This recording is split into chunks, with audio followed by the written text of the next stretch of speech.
get when you cross a snake with a donut? Apparently, this. One of the weirdest and cutest crochet projects I've ever tried. And I'll be honest, it did not all go smoothly. Hey, I'm Amanda, and this is Acutely Amanda, the podcast where odd-numbered seasons explore fiction and even-numbered seasons dive into crafting, DIY, and the stories behind what we make.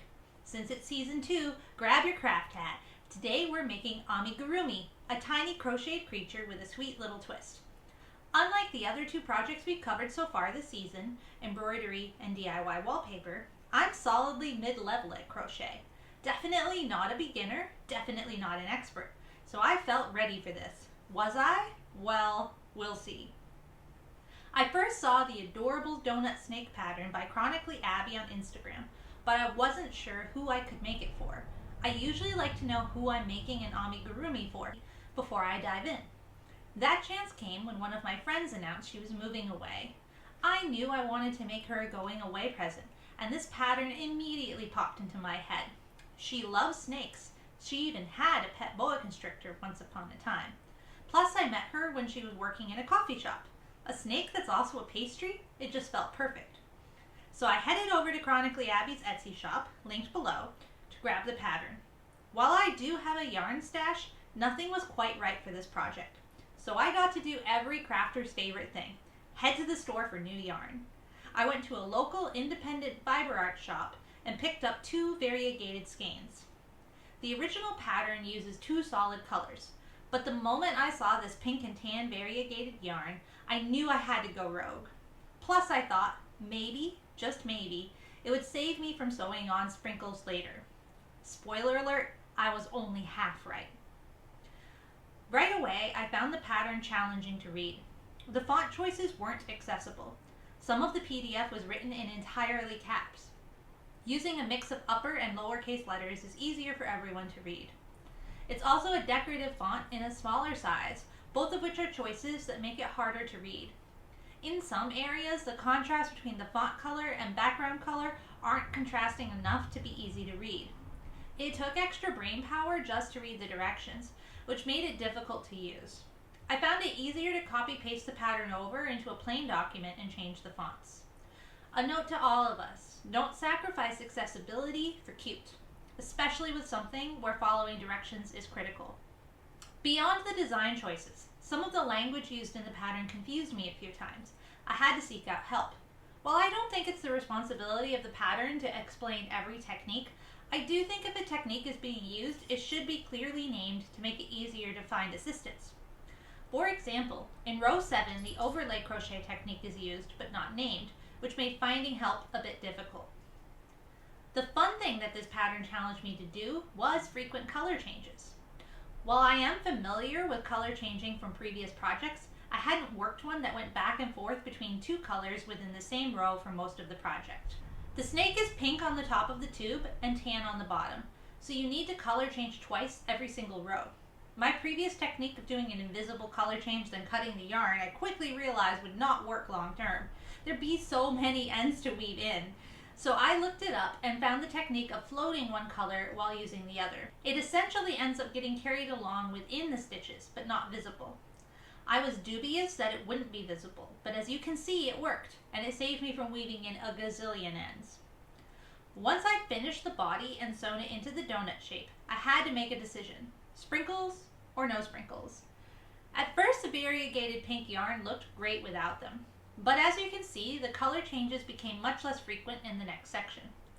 So I decided this part did need sprinkles. I grabbed some scraps of variegated minty green and white yarn and added them on. I also wasn't sure whether to make the tongue. Honestly, I thought her little blunt face was pretty cute as it was, but I decided to quickly crochet one, and the moment I held it up, it felt like the right call. When I showed her to others and when I gave her to my friend, the first thing people said was usually, "Tiny snack, what a cute tongue." So I'm really glad I went for it. So would I recommend this pattern? The resulting donut snake is a real cutie, and I like how easy it is to get different looks from slightly adjusted yarn and eye choices. I did find it a bit of a challenge to read though, and some of the techniques required are more advanced than other amigurumi I've made, although it doesn't even come close to the hardest one I've ever done. a hermit crab pattern that still pops into my nightmares now and then. In any case, I do recommend this pattern, but probably not for beginners. Of course, I had to dig into the charming history of amigurumi. The word amigurumi comes from two Japanese words, ami, meaning crocheted or knitted, and nuigurumi, meaning stuffed doll or toy. The idea of creating little figures with yarn has roots that stretch back centuries. In fact, some of the earliest three-dimensional dolls made with crochet-like techniques appeared in China as far back as the Shang Dynasty. But the story of amigurumi as we know it began in Japan during the Edo period, when knitting techniques were introduced, possibly through trade with the Dutch. Samurai, yes, actual samurai, used small knitted or crocheted objects for both practice and decoration. It was a blend of discipline and artistry, practical and beautiful, like so much of Japanese craft. When I learned this fact, it reminded me of the practice room in Kirby's Forgotten Land, and the handcrafted doll that he can practice his copy abilities on. Is that an amigurumi?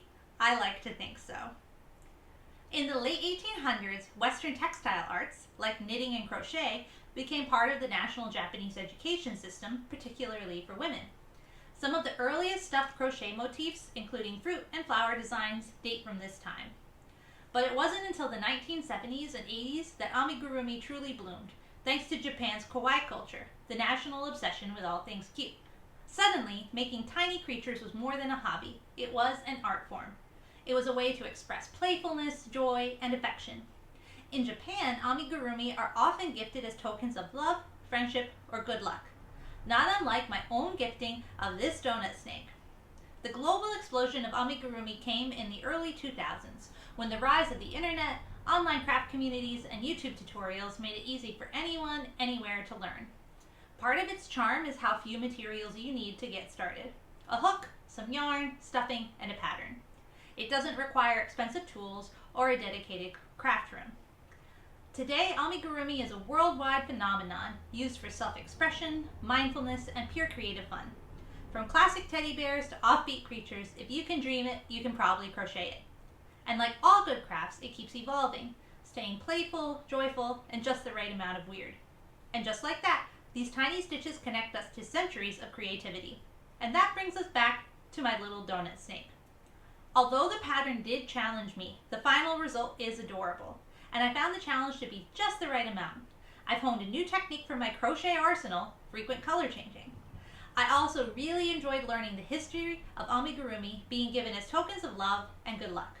Who knew I was selecting such a perfect gift for my friend's big year? That's my favorite kind of crafting, when something handmade ends up meaning more than you ever expected. That's it for this episode of Acutely Amanda. If you enjoyed this quirky little snack, give it a thumbs up or leave a comment. It helps the channel grow. Tried amigurumi yourself or thinking about it? Let me know in the comments or tag me on Instagram at Opinions of a Wolf. And don't forget to subscribe so you don't miss the next project. For more behind the scenes and all my creative work, visit opinionsofawolf.com. See you next time. Bye!